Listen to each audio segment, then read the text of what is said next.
नाज़रीन, अवामी न्यूज़ में ख़बरनि जो सिलसिलो जारी है। हिन वक़्त असीं तव्हांखे खिपरो मां ख़बर ॾींदा हलूं त खिपरो में जीए सिंध क़ौमी माज़ पारां कंबर में नूर मोहम्मद चांडियो जे घर भातियुनि खे खंबी गुम करण ख़िलाफ़ खिपरो में जीए सिंध क़ौमी माज़ ज़िले सदर आज़ाद कुंबर अकबर मरी शौकत बुर्दी अब्दुल नबी बुर्दी ऐं ॿिनि पारां हथनि में झंडा ऐं बैनर खणी शहीद चौक खिपरो ते एहतिजाजी मुज़ाहिरो कयो वियो। इन मौक़े ते अॻुवाण मीडिया सां ॻाल्हाईंदे चयो त राति जी ऊंदाही में कंबर में नूर मोहम्मद चांडियो जे घर भातियुनि नूर मोहम्मद जे वालिद गुल हसन चांडियो, अमर बशीरा, विनी आरफा, मासूम भेण पारस ऐं नूर जी मासूम धी सिंधु चांडियो खे खंबी गुम कयो वियो आहे। इहो सरासर ग़लत अमल आहे। अगरि हिननि मथां को केस दाख़िल आहे त हिननि खे फौरी तौर ते अदालत में पेश कयो वञे। असीं हुकूमत खां मुतालबो करियूं था त कंबर में नूर मोहम्मद चांडियो जे घर भातियुनि खे खंबी गुम कयो वियो, उन खे फौरी तौर ते आज़ाद कयो वञे। असीं इन वाक़े जी पुरज़ोर मज़म्मत करियूं था। अगरि फौरी तौर ते खंबी गुम कयलनि खे आज़ाद न कयो वियो त एहतिजाज जो दायरो वधायो वेंदो। जस्कम जी तरफां जेका असां रैली कढी आहे उन रैली जो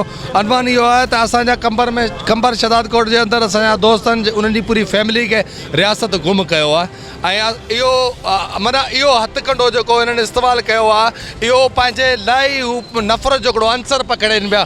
असां सम्झूं था असांजूं गैरतूं असांजूं इज़तूं अॼु बि असां वटि आहिनि, मौजूदु आहिनि ऐं उन जे लाइ मलामत जे लाइ अॼु हिन रोड ते असीं चंद दोस्तनि खे बि इहो ॿुधाइण था चाहियूं त हीअ सॼी सिंधी क़ौम शर्मिंदा थींदी हूंदी त चंद असीं गैरतमंद सिंधियुनि नियाणियुनि जे लाइ निकिता आहियूं। छा हिननि जे घरनि में नियाणियूं न आहिनि? छा हिननि जे घरनि में इज़तूं न आहिनि? उन्हनि खे जॾहिं अगरि इज़तूं न आहिनि त अॼु इन लॼुनि जे लाइ असां सां गॾु शाना बाशाना बीहनि ऐं उन्हनि जूं गैरतूं मलामत कनि। पर अॼु असां उन्हनि माण्हुनि खे बि इहो ॿुधाइण था चाहियूं जेके सिंध जा सरमाएदार ऐं जेके जागीरदार ऐं पीर फ़क़ीर जेके वॾा वॾा पंहिंजे पाण खे भौतार था सम्झनि, जेके माण्हुनि खे पंहिंजे चुंगल में फासायो वेठा आहिनि, उन्हनि खे असीं इहो ॿुधाए सिंधु देश जी आज़ादी असांजो मक़सदु ऐं आज़ादी वठी वेंदा आहियूं। तव्हां भले असांजा नंग खणो, असांजा सिर खणो, पर असां पंहिंजी आज़ादी जा विथड़ा कोन थींदा आहियूं। जीअं सिंधु देश, जीअं साईं जीएम सैयद। क़ौमी कारकुन नूर मोहम्मद चांडियो हद थी वही है तो यो रियासत तरफा एक दहशतगर्दी है जो कंहिंजी भी माना 12 साल के बार का वठी 4 साल की न्याणी नौजवान न्याणी समेत उन्हनि खे खंबियो वियो है। अज 24 कलाक उनके थी विया आहिनि। उन्हनि जो जे ॾोह आहे त ही अदालतूं ही कानून तव्हांजो आहिनि। इहो को भी माना मज़हब को भी रियासत इहो इजाज़त नथी ॾिए त कंहिंखे भी ज़ोरी खंबे गुम करे छॾे। असां उनजी मज़म्मत कयूं था ऐं असां मुतालबो कयूं था त क़ौमी कारकुननि खे ऐं उनजे जेके घर भातियुनि खे खंबियो वियो आहे उनखे फ़ौरन आज़ाद कयो वञे। ॿी सूरत में ही सिंध जा गैरतमंद माण्हू पंहिंजे रोडनि रस्तनि ते पंहिंजो एहतिजाज रिकॉर्ड कराईंदा ऐं कॾहिं बि इहो क़बूल न कंदासीं त असां पंहिंजी नियाणियुनि जे पंहिंजे वतन जी मालिकी तां हथ खणूं।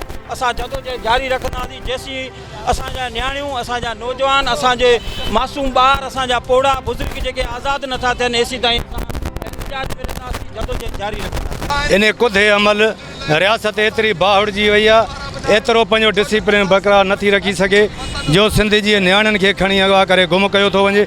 जेको बि सिंध जी हक़नि जी ॻाल्हि थो करे पोइ हिते उर्दू ॻाल्हाईंदड़ हुजे, सिंधी ॻाल्हाईंदड़ हुजे, हिन धरती जा पुटनि जॾहिं उहे सिंध जे हक़नि जी ॻाल्हि कनि था त उनजे नंगनि में हथ विधा था वञनि, उनजे नियाणियुनि खे अॻवा कयो थो वञे। असां हिन जी सख़्तु लफ़्ज़नि में मज़म्मत था कयूं ऐं रियासत जे आला अमरदारनि खां, चीफ जस्टिस खां इहा घुर था कयूं त इन शइ जो नोटिस वठी गुम कयल सिंधी नियाणियुनि खे आज़ाद कयो वञे। मज़ीद खबरों और तफसीलात के लिए विजिट करें हमारी वेबसाइट www.awamiNewsHD.com।